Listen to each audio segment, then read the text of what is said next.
The fastest growing group of homeless right now are the elderly. I've heard that. You've got healthcare issues, you've got scams, so things that happen to us. And the other is the choices that we make along the way, maybe when we were younger, that haunt us or create barriers for the rest of our lives. Recorded at Amplified Studio in downtown Des Moines, Give and Grow is more than a podcast. It's a commitment to our community.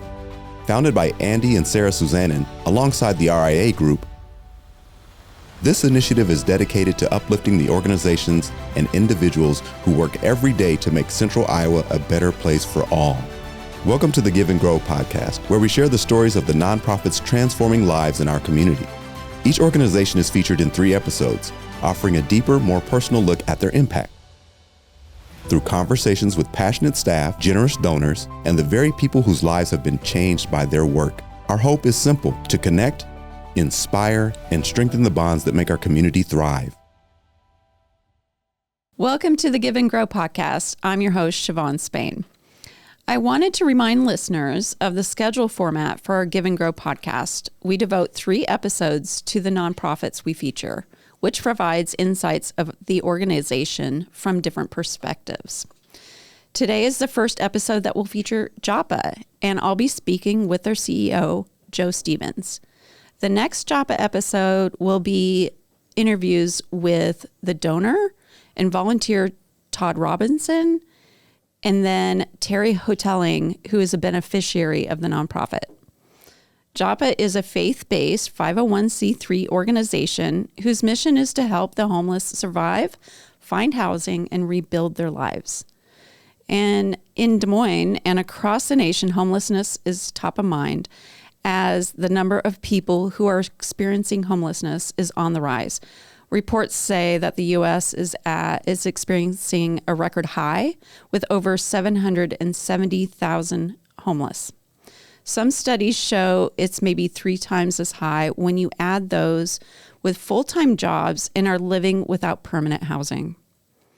Cities are grappling with how to manage. Here in Des Moines, the city is threatening to issue citations to people who are camping illegally and to discourage panhandling. New signs at street medians say it's unlawful to occupy. Joppa offers an impressive list of services to the homeless population that most residents may take for granted. The Rescue Center on Euclid is a sight to see. It's a place where the homeless can have a mailing address, charge their phones, receive job referrals, access computers for job applications, mental health support, and so much more. They also coordinate hundreds of volunteers to meet the homeless where they are, so that they can have heating in the winter, food and clothing and such. I encourage listeners to take a tour of Joppa's facilities and see the way they operate. Their systems of organizing and documenting are very impressive, to say the least. Then also visit their thrift mart next door, which is open to anyone who likes to shop secondhand. Its revenue helps Joppa's programming as well. I'm excited today to speak with Joppa's co-founder and CEO, Joe Stevens, as our first of 3 episodes featuring Joppa. Joe and his family started helping the homeless in 2008.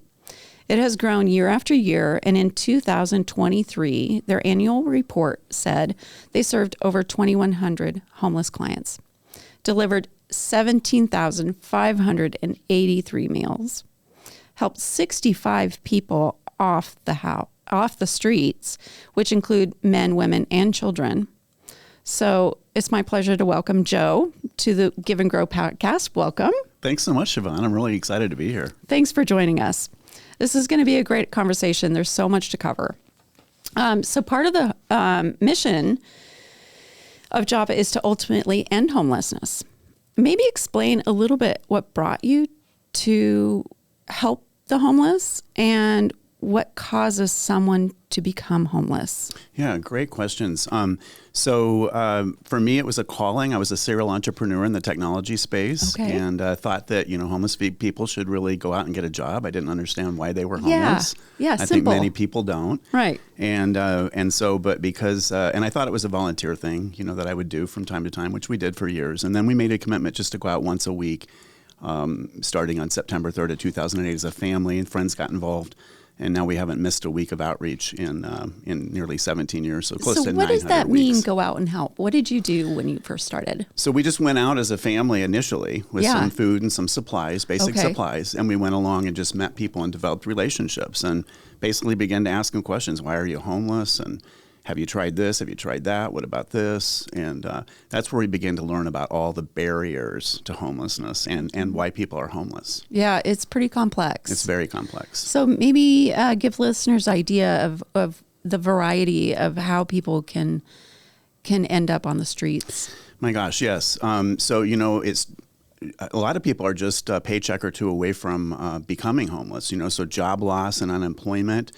Certainly poverty and insufficient income, and poverty is something that can pass on from generation to generation, which kind of brings up dysfunctional families and family breakdowns and just not having good role models. The foster care system, a lot of people come out of the foster care, a very high percentage of folks that are homeless have been, a very high percentage of people that come out of the foster care system become homeless.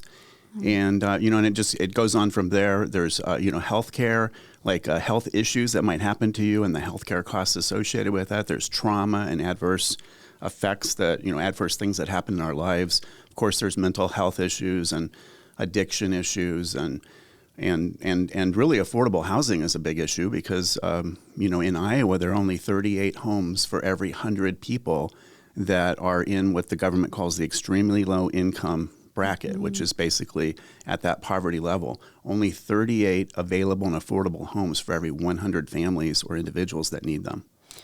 Now, do you think the poverty level is increasing as far as like how many people are in poverty, or is it the affordable housing or both? I don't. It's really affordable housing is one of the driving issues. Certainly. There are a number of other things that work into that. As we look at the reasons why why people are homeless, there are as many reasons as there are homeless people.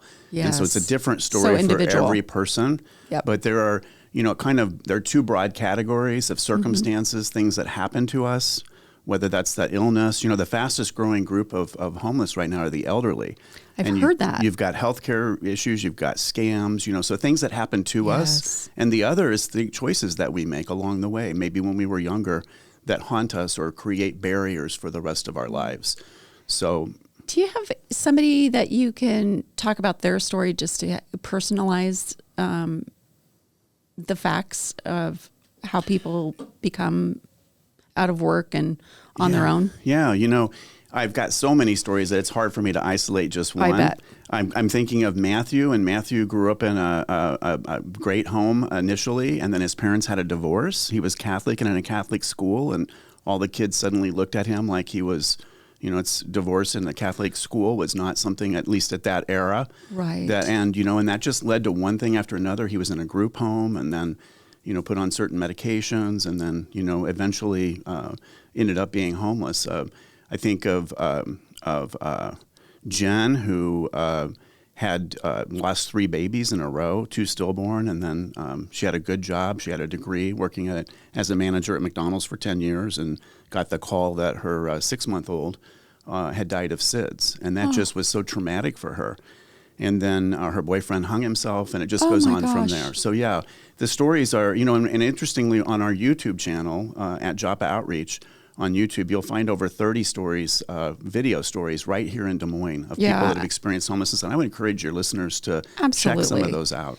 I think really connecting with people who are recovering or have been there is so important for us to be able to understand and realize that everybody needs help once in a while. We all do. Yeah, I brought this topic up that we were going to talk to Joppa to friends the other night, and it made for an interesting conversation.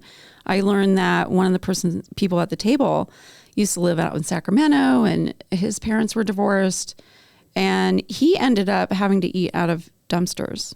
And he's a very successful engineer right now. Yes. But there was a moment when he was in that situation, and you just never guess how many people have been in that situation. I think of one of our board members, Jim Hagberg, who's the CEO of Blackstone Industrial Services right now, and he's leading our Village project. He does industrial processing plants across the United States. Oh, wow. And he was homeless. When he got back from Vietnam War, he was homeless for 4 years and addicted to heroin, and really thought he was going to die, with a needle in his arm. That was going to be it. And now he's a very successful CEO with the biggest heart you could imagine, of course. Fantastic. So that's a good person to be on your board because my gosh, yes. They really identify Absolutely. and understand the situation.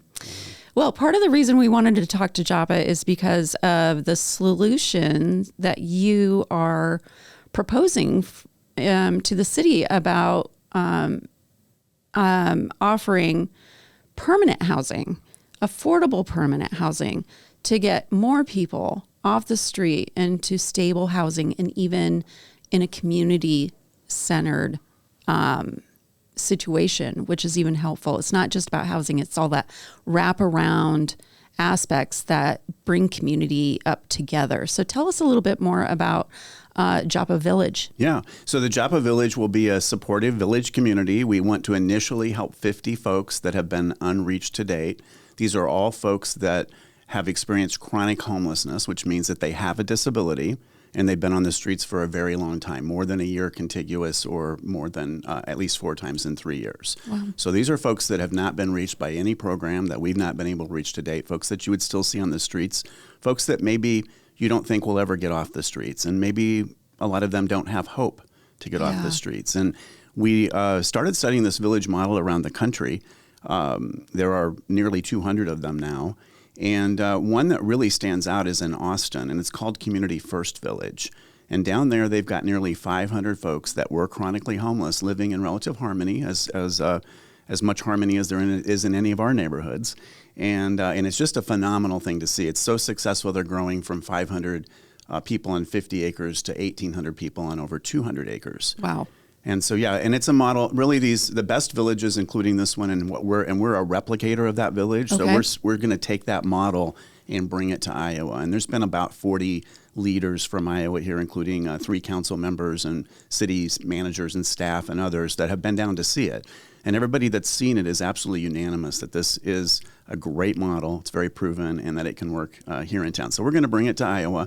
And these are all folks that want to pay rent, or that pay rent and want to be there.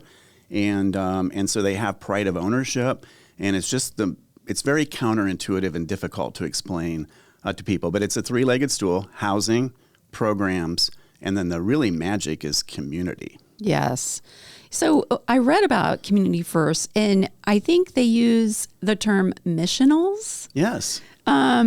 So volunteers live there as well. Is that right? Absolutely. About 1 in 18 residents, which they call neighbors, are missionals. And a missional is simply a volunteer that has been essentially called, or they feel led to live in the village. They want to spend perhaps the rest of their life living among the folks that have experienced some real hardship, and just helping in any way they can, being a source of stability and a kind of a mentor, if you will, somebody to bounce ideas off of or to go to for counseling, or just for, and so, so volunteer families. There's families with kids, there's couples, there's young people. Some of them have jobs outside the village and they come back at night. Others are retired or live there permanently. So do you see that really happening amazing in the village, Joppa Village? Absolutely. That's one of those pieces of community, to have, among, every about 18 neighbors, to have someone that's a missional, that and also staff. Alan Graham is the founder and CEO of Community First, and he lives in the village along with many of the staff people. I really enjoyed learning about Community First, and the New York Times had a good article about it, and how it gives space for people and time to engage and be there in a way that suits them. Like one person, how it's like it took months, thinking that he's just going to be a hermit. He was glad to have a roof over his head and that consistency.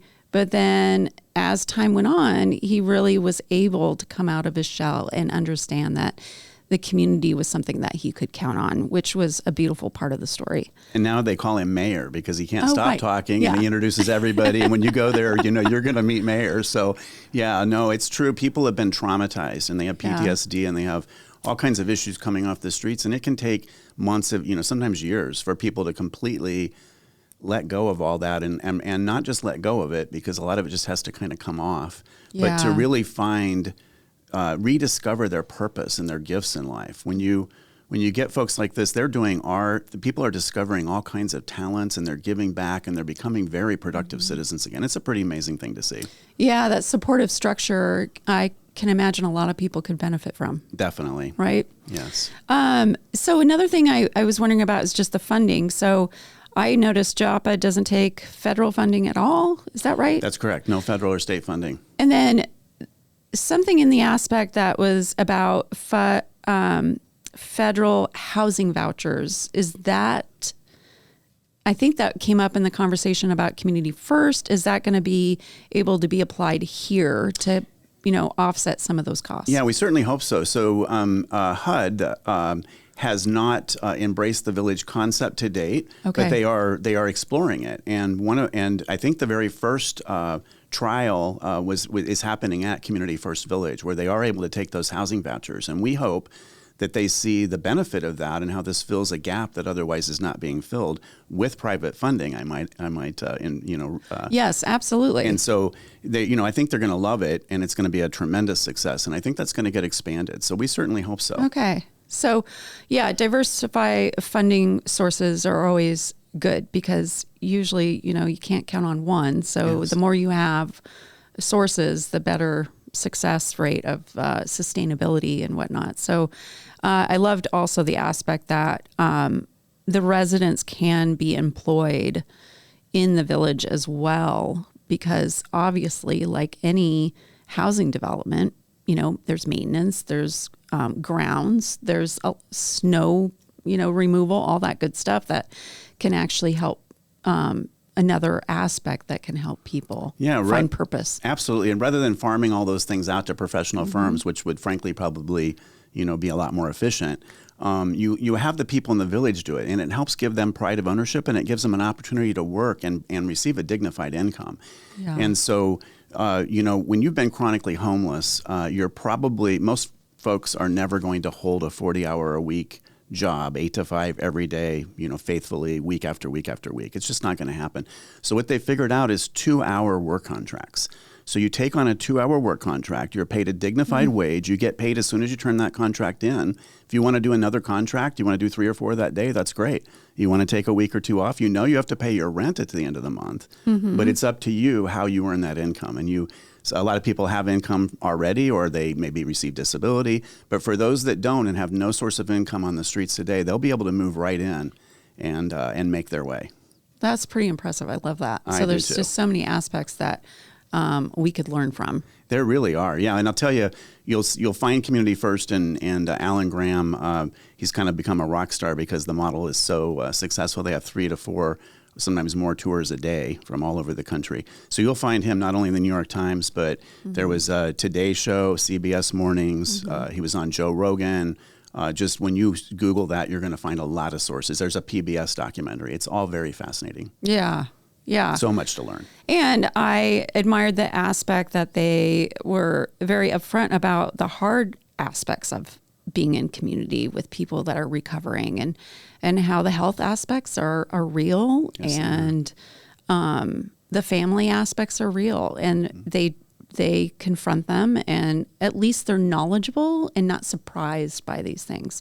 So they're able, since they're in the business of helping homeless, for lack of a better word, they are able to respond appropriately to be useful. Indeed, yeah. And we're not only replicating their model and their processes in that regard, but also, having worked with homeless folks for nearly 17 years now, we've helped almost 800 folks off the streets, and 83% of them are still in housing. We've helped 50 people just since January 1st, and I'm so excited about that. So we know how to get people off the streets, and we know how to help them stay off the streets. You take that community environment and that model, and you put that with our knowledge, and this is a big recipe for success. Yeah, especially since it's not local knowledge. Because even though the model is replicable, it's really great that our community. Exactly. And that there's not people coming in and, applying something from elsewhere here. You have boots on the ground here adopting that. And that's really, really important that you have all those relationships and that groundwork and that street credibility. And Yeah, I can imagine that could be really useful. So we've noticed that, part of the reason we spoke to Joppa too is this village, the discussions in the news. You've had a lot of great news coverage. Why don't you tell us about the situation that occurred in 2021, because listeners might be curious. Sure. Yeah. And people keep referring back to those articles. There were some articles that were published and they called into account some questions and ahead of actually a vote about the Village project. When people, there were no allegations, but there were questions and it was about finances. Yeah. Financial transparency was, I think, the main gist of it. And it's difficult to defend your integrity, and it's difficult, especially when there's no specific allegations, right? But I'm really pleased to share with you that Joppa was fully vindicated by a federal audit from the IRS, by a state audit from the Iowa Workforce, and then by a county audit from Polk County, of course. And in addition, the board did the independent directors did an internal investigation. Every claim was looked at. And of course, we knew that they weren't true, but it's great to be able to report that all those false claims were dismissed. Yeah. And so it's made us very much stronger. For example, we're now doing audits every year. The Denman and Company here in town is providing audits to our audit committee. Our treasurer, Tom Hramatka, who chairs that committee, is a well-known banker in the community. So it's made us a lot stronger and it's been good for us ultimately. So I'm glad that we can move beyond that now. We never missed a week of outreach. We were continuing to help people off the streets that year. And in fact had our best year ever for helping folks off the streets. Wow. And so when I took a tour of Joppa, there were a lot of volunteers there. The resource center, like I mentioned, is pretty impressive. Why don't you tell people about ways to help end homelessness, whether it's volunteering, contributing, what are options for Joppa and elsewhere? Because there's a lot of people making good efforts to address this issue and helping people. Yeah, thank you. I think it's a great untapped resource, the community, all of us, people and their friends, their work groups, their churches. If we all get involved, we can make a major, and we've shown that we make major progress every single year. So folks can volunteer. We're all about people's time, treasures, financial resources, and their talents. And so we've got architects and engineers providing services pro bono to design the village. We've got advisors and board members and such. We've got folks coming in and contributing their time. And we had over 2,000 volunteers last year contribute over 40,000 hours of time. And yet we need more volunteers. We have several hundred roles right now that we would like to fill. So folks just getting involved with their time. Folks can donate things to Joppa and we will use those to help the homeless, or we will sell them in the thrift store and then use that money to get people off the streets. And so through Thrift Mart. So lots of ways people can get involved. And of course they can go to they can go to our website, joppa.org, or volunteer at joppa.org is an email. Yeah. So if I wanted to start volunteering next week, what would I do? Well, you could email volunteer@joppa.org. Okay. And you would immediately engage one of our volunteer coordinators or managers. And but I'll tell you, another thing I should tell your listeners is that every month on the second Tuesday, we have a voluntour, and you'll find that on our website. What a voluntour is a chance to, much like you did, take a tour of our facility and in the process and hear about why we do what we do. But then in the process of all of that, learn about specific volunteer opportunities that they can sign up for. So if someone just wants to come and learn more, I would encourage them to sign up for a voluntour on the second Tuesday of each month. Okay, that's excellent. It's good to have that on the calendar regularly so people can engage. What is Joppa's website address and where are you located? Yeah, thank you. It's joppa.org, joppa.org, and we're located at 2326 Euclid Avenue, just across from the DOT station where the Polk County River Place, for people that have been around for a long time, it's the old Target. Yes, on Euclid. I was around then. Me too. So anyway, we're right across the street, and that's where our thrift store is as well, Thrift Mart. Okay, Fantastic. Well, thank you, Joe, for joining us today. We've learned so much, and we look forward to talking to two other people from Joppa in the weeks to come. Listeners, if you've enjoyed this conversation and want to learn more about Joppa, please visit joppa.org. That's JOPPA.org. And visit us at giveandgrowdsm.com for updates and future episodes.